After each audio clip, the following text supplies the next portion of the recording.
captivating, imaginative, interactive, terrific illustrations, and creepy vibes. In the 1980s, gamebooks were a cultural phenomenon. They were flourishing everywhere, and readers were buying them like crazy. Gamebooks were a must for fantasy-loving folks, which was the case for pretty much every kid back then. We had no internet, no mobile phones, and TV programs weren't nearly as developed as they are now. We were into books, magazines, tabletop games, and all kinds of printed stuff. Gamebooks brought a new dimension to that and enabled solo role-playing. In my schoolyard in 1985, several of us sat on the bench reading them instead of playing. Each year, not only new volumes, but also whole new series were springing up like mushrooms. Previously, on this channel, we revisited the 3 most emblematic and successful gamebook series, which were also the first to come out. Those were Fighting Fantasy, Sorcery, and Lone Wolf. Now, let's dig deeper and set the spotlight on a perhaps less known, but otherwise very interesting series.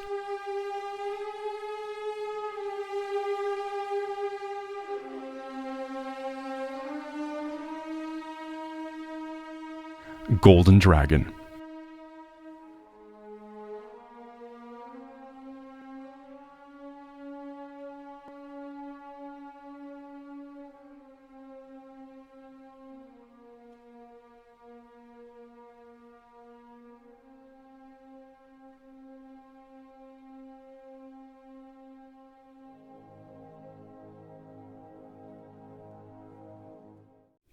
Written by Dave Morris and Oliver Johnson, illustrated by Leo Hartas, Russ Nicholson, and Mark Dunn, the Golden Dragon books were released between 1984 and 1985 by Grafton in the UK. The 6 volumes in the series are Crypt of the Vampire,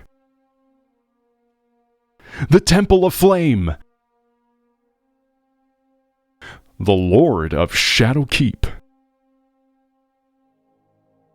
The Eye of the Dragon, Curse of the Pharaoh, and The Castle of Lost Souls. The original British edition covers were illustrated by Bruno Elatori. They are among the best looking of all game books, and that's a big deal since the cover is a key factor here. All 6 volumes were reprinted in the United States with much less interesting cover art than the originals, as is often the case with game books. As for the interior illustrations, let's put it this way, they leave no one indifferent. You either love them or you hate them. They are drawn in a seemingly crude way, and they have a particular way to jump at you from inside the page, in a sort of first-person perspective.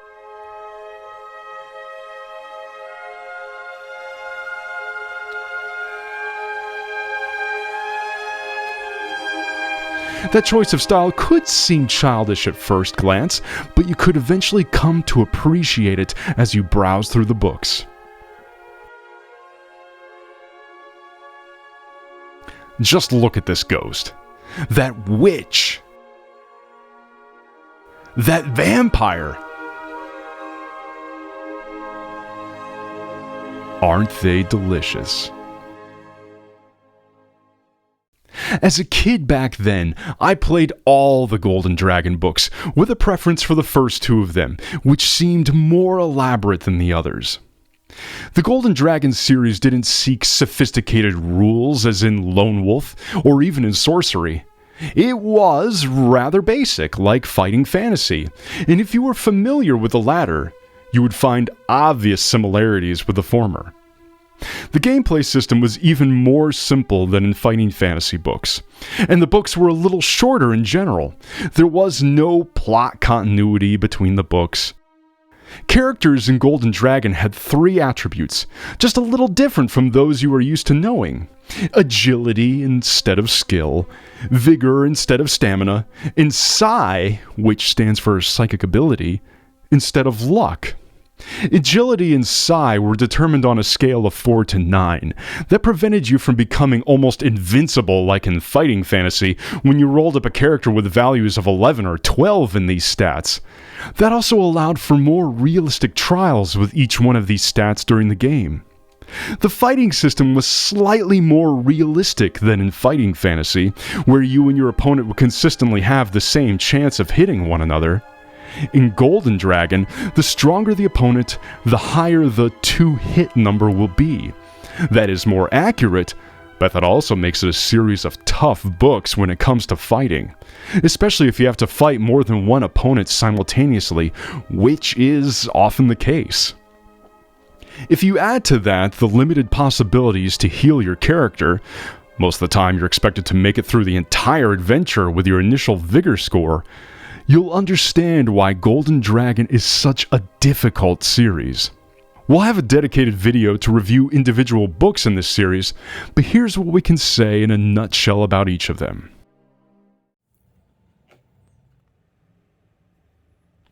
1. Crypt of the Vampire. During a rainy night, you seek refuge in an old manor house in the middle of a wood.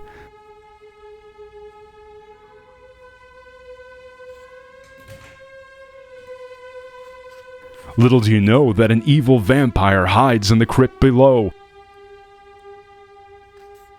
Classic scenario? Yes. Classic dungeon crawl? Sure.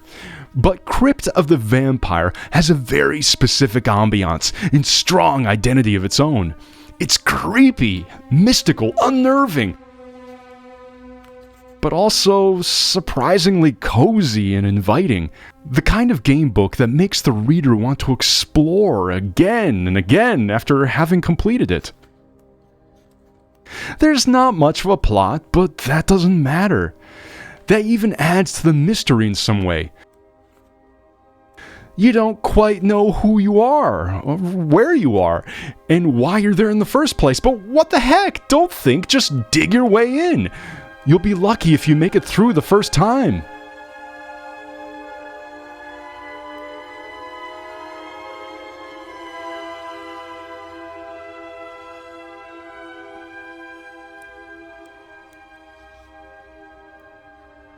There are lots of encounters, and the writing style is very entertaining.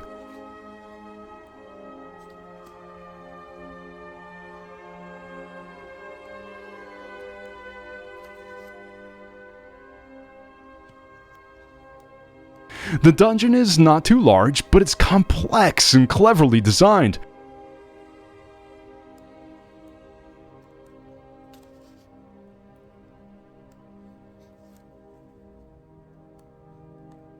There are not too many design flaws and occasions to ruin your adventure without notice, so that the book is never too difficult.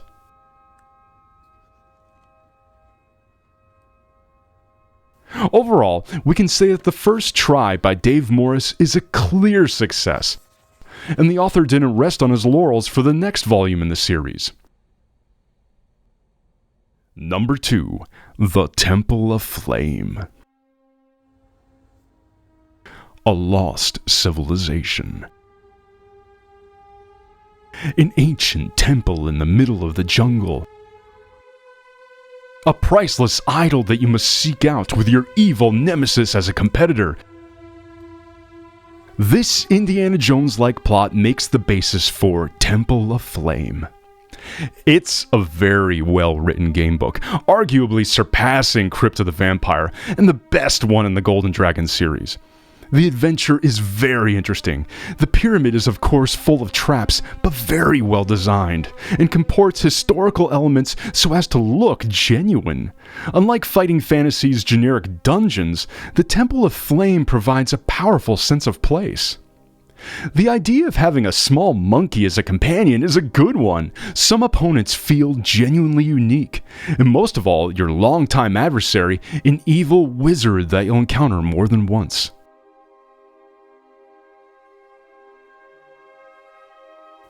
Some fights are extremely hard, and you'll often have to fight several strong enemies at once. There are many possible wrong turns and dead ends. As a downside, your adventure will often come to an end because of bad luck. But there are many possible ways to reach the final goal, and none of them are very long, so that you can try again without too much frustration.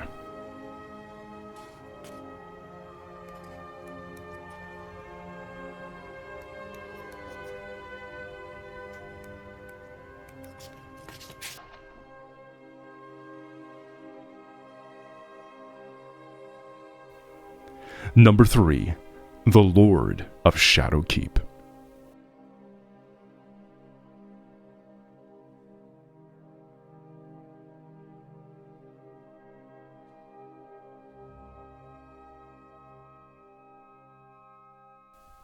Written by Oliver Johnson, the third volume of the series gets back to a weaker degree. While the king was away on a crusade, an evil wizard got hold of the throne and turned the castle into a dark place. You must raid it and slay the renegade. A classic scenario. But more important, the adventure itself is way too fancy. There are many bizarre settings and characters, even for a fantasy game book, and there's not much consistency between them. It's like the author tried to multiply the sensational to cover up for the weak scenario. Here, Golden Dragon reproduces the same pattern as with the case with fighting fantasy with its two main authors, Steve Jackson and Ian Livingstone. As they were co-authored, the books were just great. When Jackson went on his own with sorcery series, it was still great. But when Livingstone did, many readers found the style mostly dry and unengaging. Fighting is way too frequent and difficult. But whereas in Book 2 you were eager to replay the adventure again and again until you won, it's not quite the case here. Putting the emphasis on something superficial is not enough to cover up the deep down flaws in the writing and the scenario. This would be an okay book if you need one more generic fantasy quest, but that's all. Number 4. The Eye of the Dragon. Back with Dave Morris as the author, and a genuinely interesting scenario. Not just some random castle to explore, but the ruins of a lost city. Not just some villain to slay, but the members of an expedition to rescue. And the additional touch to make it a definitely professional scenario, unexpected findings during the game that make you reconsider what you thought was the initial story. Surprises, but smart ones, not uncalled for.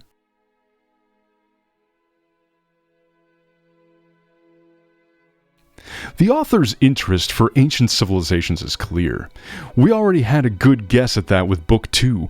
Just like in Temple of Flame, Eye of the Dragon sets you in a credible, tough, fantastic situation. As a change from previous books, this one offers a magic system. It's just as crude in Citadel of Chaos, which tried that for fighting fantasy. You have 12 spells to use in one shot during your adventure. But that's still quite entertaining.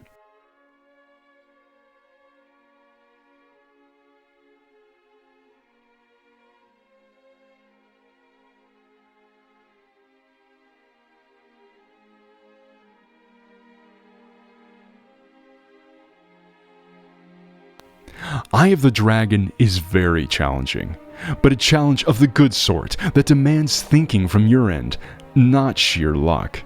At least, most of the time. There are some flaws, of course, like the absence of possibilities to heal your character. Less difficult traps and monsters would also have been welcome.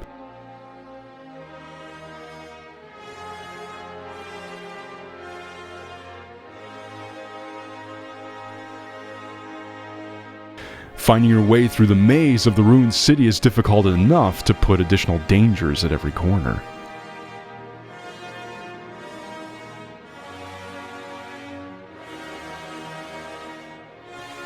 The writing is good, and likewise, the illustrations by Russ Nicholson are superb. Both aspects make the book appear a lot more mature than the previous one in the series. Number 5. Curse of the Pharaoh. You explore an Egypt-like realm in search of a pharaoh's tomb, which is rumored to contain fabulous treasure.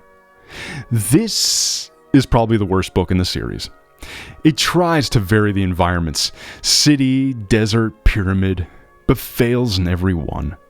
The writing is poor, with plenty of typos, but also genuine grammatical errors.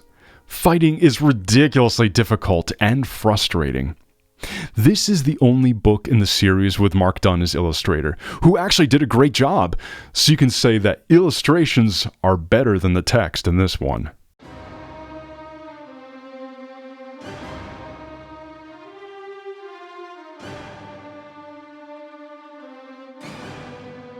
Overall, you can avoid this book without regret and stick to those authored, or at least co-authored, by Dave Morris, which makes the series interesting.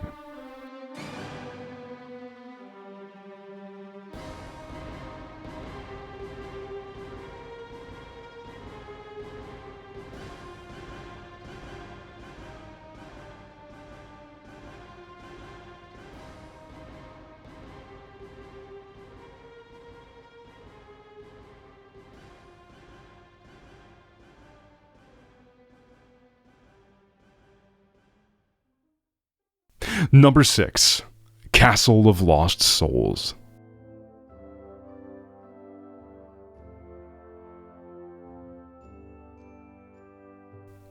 The Golden Dragon series ends on a classic note, with an average book. The writing is, for the most part, of lesser quality than in previous books with Dave Morris. This adventure consists of gathering items, exploring a castle, and defeating a demon.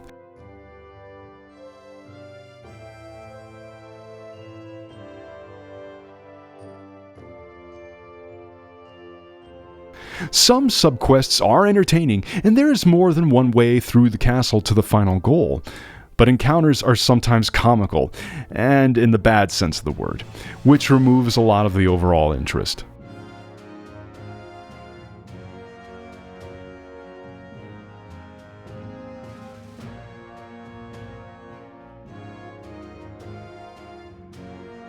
A good book for beginners, but certainly not for the seasoned readers.